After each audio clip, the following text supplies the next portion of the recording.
Good afternoon, and welcome to another episode of Radio Free Decipher. We're coming to you for the first time in quite a few weeks now, but glad to be back. I have with me here Kyle Heuer. Woohoo! And it looks like the two of us are going to be guiding you through future episodes of Radio Free here. We are now the official co-hosts, I suppose. Yes, of, you have new and improved Radio Free Decipher. Yes, the Evan and Kyle Radio Free Decipher. Excellent. A new generation is dawning. Yes, and quite a lot of stuff to lead off today. Absolutely. Actually. Of course, today is May 19th, kind of a well-known date for some of the Star Wars fans out there. Today, in case you did not know, is the one-year anniversary of the Phantom Menace. 1 year ago, Phantom Menace was released upon the world. Yeah, I remember where I was. I remember where I was, too. Waiting in line? Actually, I was already in the theater when it hit 12:01. Oh, you dog. Yeah, I was in a theater already watching it, so. I have not seen it yet. Oh, I'm sorry, man. I'm sorry. That's all right. Actually, some of our volunteers have an interesting way of celebrating this one-year release today. They're actually working a convention for us. Absolutely, yeah. Up in Detroit, the Motor City Comic-Con is going on this weekend, and we have a number of our volunteers up there in the Michigan area helping us out. They're running Star Wars, Austin Powers, Star Trek, Young Jedi events round the clock. They've got a packed 3-day schedule. Yeah, if anybody has the opportunity to get up there and check out any of those events, play in any of the events, there's quite a bit going on. Where's it happening at, Evan? We've got that up at. I don't have it in front of me, but there is information on the convention here on our website, so you can go check that out and get everything you need to know. Absolutely. We got some other conventions coming up. As most of you guys know, we do a big summer convention schedule where Decipher travels around to especially 5 major conventions in North America, plus a couple other major conventions over in Europe.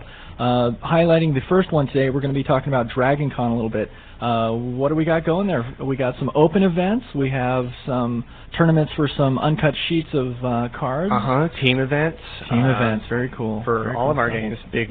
It's basically our first big kickoff at the first big con that's down in Atlanta, Georgia. Going to be some really cool tournaments. So you guys are going to want to make sure to check that out. We will have pretty soon on our website. We're going to have some. Each one of the major conventions is going to have its own little area of our website, and you can find out everything you need from how to get there to what the tournaments are all going to be, to what prizes for each tournament, to just about everything you're going to need to know. Who you can expect from Decipher that's going to be there, so you can put in some challenge games and beat up on us a little bit, so that's always fun. Yeah, some of us actually enjoy that kind of stuff, believe it or not. But yeah, Dragon Con is going to be right here coming up June 30th through July 2nd, so that's not too far off here, so be watching for details. Absolutely, it's going to be good. One other thing we want to mention here, we've got an interesting story that went up on our website this week about the Inquest Gamer magazines having their 3rd annual fan poll results, and Decipher actually made off very well. We did. We sort of did almost a clean sweep of the events. It was very close, yes. We were fortunate to have Young Jedi named the CCG of the Year. Beating out Pokemon. Yeah, that was definitely a good warm, fuzzy feeling. Absolutely. We also had favorite character given to Darth Maul from Young Jedi. 2 for 2. And we had both the Star Trek CCG and the Star Wars CCG inducted into the Hall of Fame, which was a particularly hot honor because a lot of the other games that made it in have been around for a lot longer than our CCGs. So to know that we've already achieved Hall of Fame status in just a few short years is really a tribute to the players out there. Absolutely. And the game designers, definitely. We also had a close miss for poor Blaze of Glory. It was up for Best Expansion of the Year, but just came in behind Urza's Destiny for Magic. But we got robbed. Yeah, you don't know what you're missing if you haven't bought Blaze of Glory. We got robbed. That's all I'm saying. But yeah, we made off pretty well there. So kind of our little Oscar ceremony. Absolutely. All right, now the moment you have all been waiting for. Evan, do you want to go first, or do you want me to go first?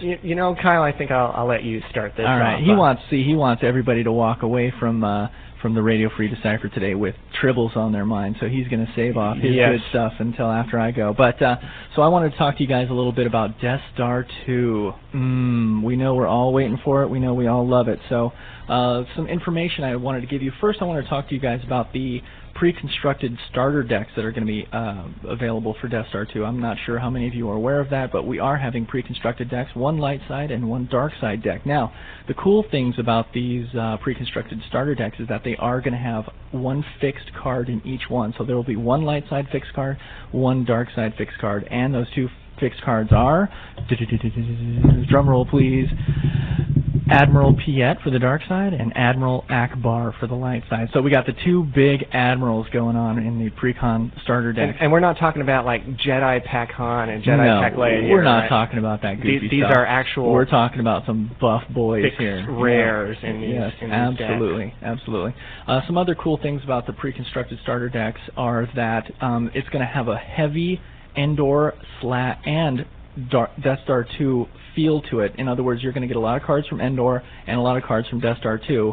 And there's even going to be some cards in there that are not from those expansions, that are from previous expansions to help balance them out and help round it out quite a bit.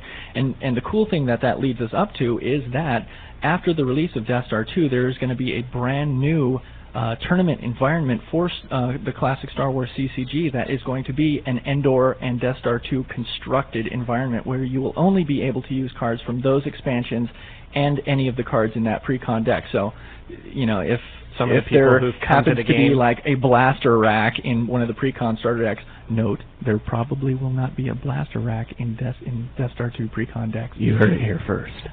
But if there were a blaster rack in those pre-con decks, then you would be able to use it in the Death Star 2 and Endor environment. So that's going to be some cool stuff. So I'm hearing very good things from people. You know, I haven't done any play testing on that myself, but everybody who I hear come back from it is talking about how great that environment is. It is really cool. Not only that, but it's going to give players that are just getting into our games a little bit more of an even footing, because they're not going to have to go and buy like, you know, a lot of expansions and a lot of packs from all the different expansions to be competitive. They'll be able to buy quite a smaller mix of cards, but yet still have it be really playable and really fun.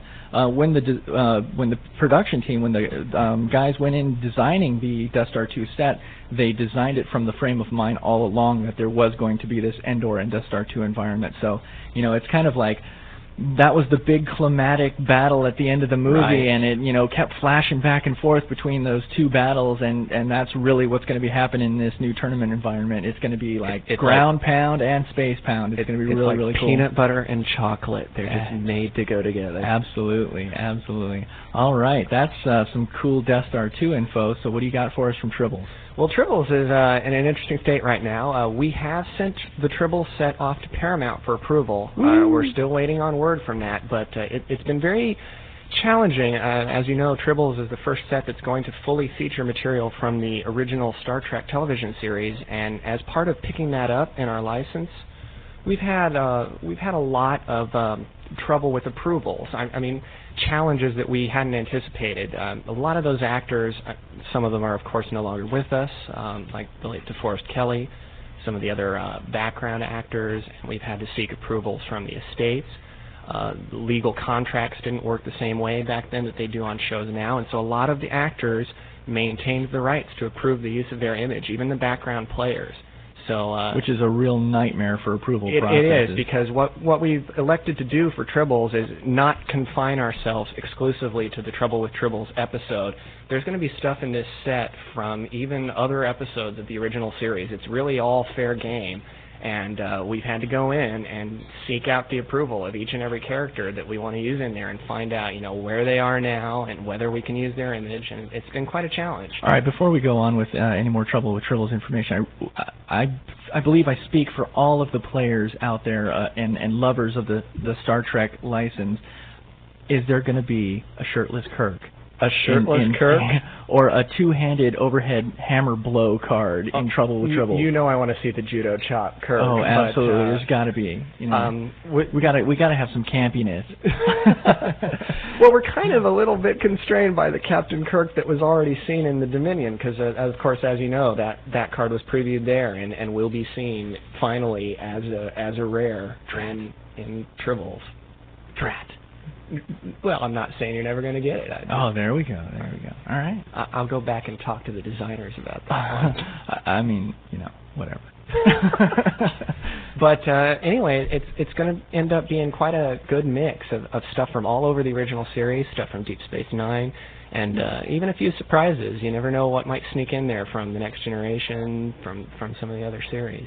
I can tell you that a lot of people around the office have been playing some Trouble with Tribbles stuff recently. So yep, there's been a lot of testing going on. A lot really fun stuff. Yeah, absolutely. So, anything else for Trouble with Tribbles that you got for us? Well, while we're waiting for approvals, we basically got it hold a little close to the vest, but we've got our fingers crossed, and hopefully all of you Star Trek fans out there will do the same for us, and then we'll have some approvals come back and be ready to break some more news to you in the very near future. Excellent, excellent. So I guess that's going to do it for us today for Radio Free Decipher. Thanks for tuning in, and you can look for us pretty much every Friday from now on. We're going to really try and make sure that this happens. So we know it back a lot of you guys really have been asking us and saying, we love this, we want it back. So here we are, and we're gonna go strong. So thank you very much, Evan. Thank you, Kyle. Thank you. Have a good one.